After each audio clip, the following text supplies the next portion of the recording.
Como que costumam ser as entrevistas para QA? Quais são os processos? Você acha que elas são muito, muito diferentes uma da outra?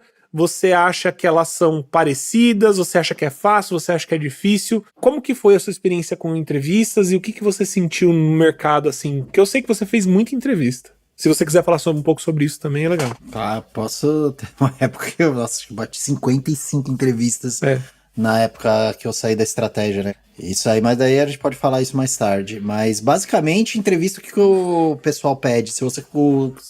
Eles querem saber se você conhece o fundamento de teste de software, né? Então, isso é mas importante. assim, antes de falar sobre requisitos e o que que você vai ter que fazer na entrevista e tal, ou o que eles esperam de você, como que são os passos? O que que vai acontecer? Tipo, a primeira pessoa que entra em contato com você é quem? Processo de entrevista. Geralmente é um tech recruiter, né? Sempre que eles entram em contato, né? Se você não mandar o currículo, ou de repente você tá mandando o seu currículo, é um tech recruiter que entra.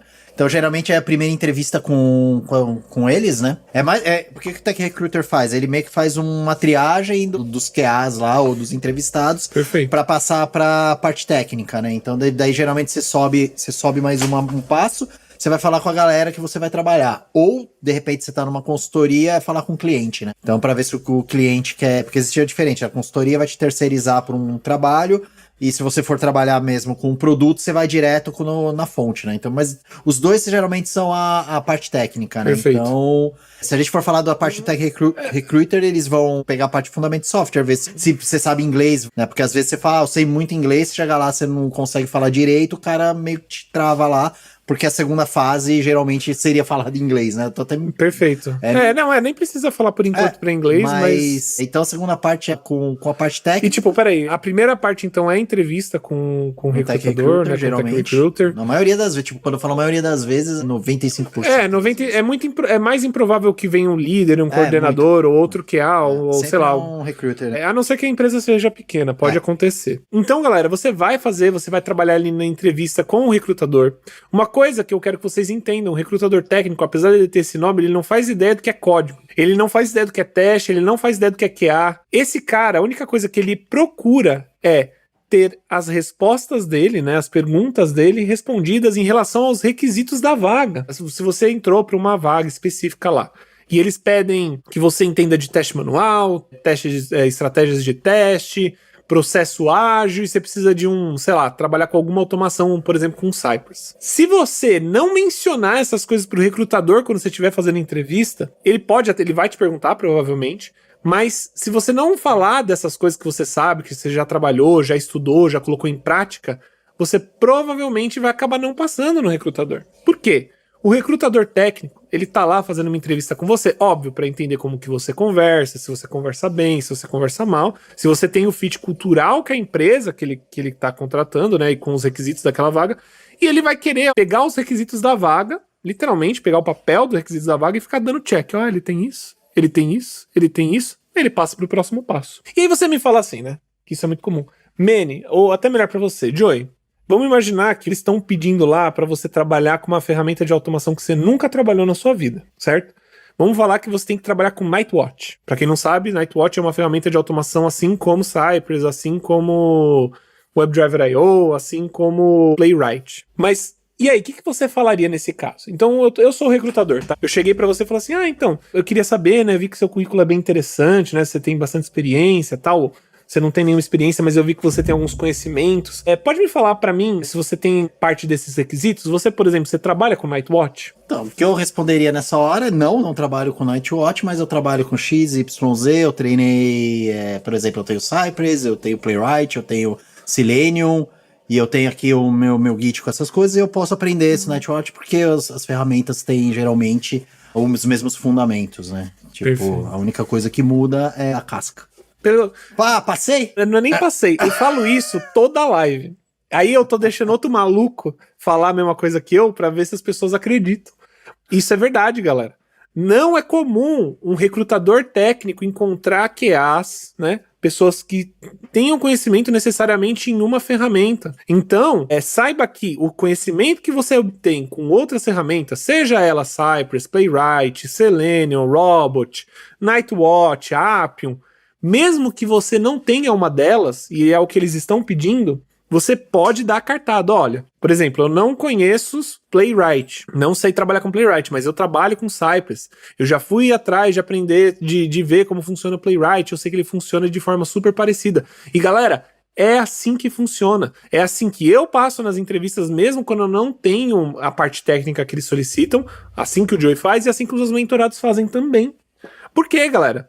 Porque o recrutador técnico não é obrigado a saber que Cypress é parecido com Playwright, ou que Selenium, né? Se você trabalhar com Selenium, qualquer parte de arquitetura de automação de teste hoje em dia é muito parecida. Então, mesmo que você tenha lá Cypress escrito e seja parecido com Playwright, ou seja parecido com a ferramenta que ele está pedindo, ele não vai saber isso. Então você tem que dizer isso para ele, mostrar isso para ele, tá? Isso vai garantir que você tem uma segunda chance. Porque quando você falar isso pro recrutador, não importa, o recrutador não faz ideia do que é, se é mesmo tão parecido ou não. Se você tá falando, provavelmente ele vai acreditar em você. E óbvio, ele deve ter recebido algum tipo de talvez, né? Talvez é muito forte. Mas existe uma possibilidade do pessoal técnico, né? Dos QAs, do coordenador, do gerente, desenvolvedor que tá fazendo contratação para esse cargo, ter falado isso também pro recrutador. Então, mesmo que o cara não saiba necessariamente a ferramenta X, se ele tiver Cypress, Playwright ou Selenium, ele passa. E galera, é batata. Eu falo isso não somente como entrevistado, e eu acho que o Joey também, ele não fala isso só como entrevistado, mas como entrevistador. Por exemplo, no seu caso, Joey, se viesse um cara, você tá entrevistando, e você nem é recrutador nesse caso, né? Você já tá pro próximo passo, é o líder de QA lá. Vem um cara que ele entende de processo, ele entende de estratégia de QA, entende de teste manual, só que ele só sabe fazer automação com Cypress, e na sua empresa vocês estão usando Playwright, né? Sim. E você vê que é um cara que tem potencial, tem um conhecimento que você precisa, ele só não sabe Playwright. O que você faria nesse caso? Cara, se eu ver que ele realmente sabe Óbvio que vai ter um teste pra ver o que ele sabe de Cypress, né? Não, tipo, não vou acreditar no cara. Assim, exato, isso é bem importante falar. O cara, nossa, você sabe, parabéns, mano. Legal, mas tem o teste, né? Sempre tem teste. Assim, nem sempre tem teste técnico, mas costuma ter teste técnico. Eu estou falando assim, eu já passei por teste técnico e também o que eu peço, né? Eu preciso saber se a pessoa sabe o que tá falando que sabe, né? E dentro do que eu estou esperando, dentro do cargo que está sendo entrevistado, se é júnior, se é pleno ou se é sênior, né?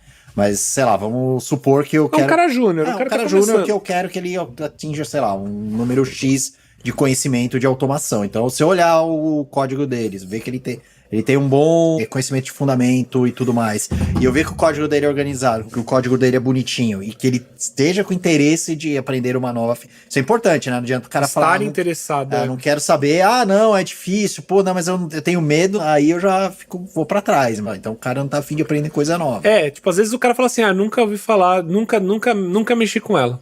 Essa é a única resposta que eu quero te dar. Então, o cara tem que falar, o cara tem que falar, mas eu posso aprender, eu quero aprender, é parecido, não, acho que aí é obviamente que a pessoa pode ser... Ela tá comendo? Pera aí, gente, comeu meu brinquedinho, mano. Tá destruindo, mano. Quero ver pra sair depois, Iona. Iona, vem dar oi, vem me dar views. Esse era o meliante. Matou o boneco, mano. Vai, pede desculpa, dá beijinho. Pronto, fica aqui agora. Até me perdi. Então, o bastidores, galera, foi mal aí.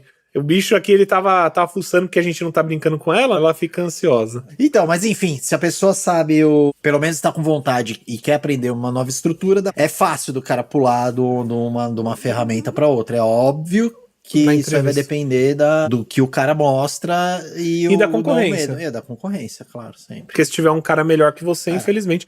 Porém, não é muito fácil achar cara bom, né, gente?